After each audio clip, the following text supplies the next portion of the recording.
It's Maundy Thursday. The cross is in sight. The night before Jesus' crucifixion is one that's filled with emotion. The burden on what his Father God is putting on his shoulders is almost too much for Jesus to bear. Judas has agreed to hand Jesus over for 30 pieces of silver.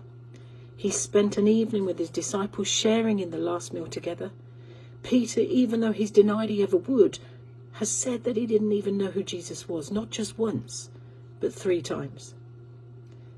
And now Jesus is in the Garden of Gethsemane with his disciples. Let me read from Matthew 26 what happens. Then Jesus went with his disciples to a place called Gethsemane.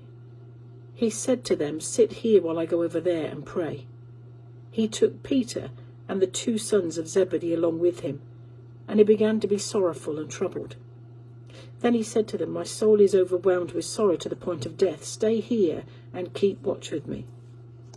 Going a little farther, he fell with his face to the ground and prayed, "My Father, if it is possible, may this cup be taken from me, yet not as I will, but as you will."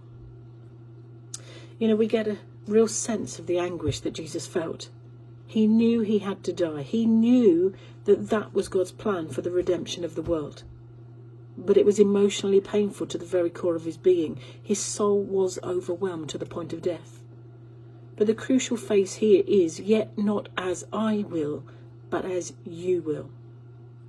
Total submission to God's plan for you and for me. Jesus didn't want to die, but he chose to follow God's saving plan for his life. This Easter, will you choose to say, "Yet not my will, but your will, O Lord," for whatever God is calling you to? And when this lockdown is over, to put that into action fully? May God bless you today.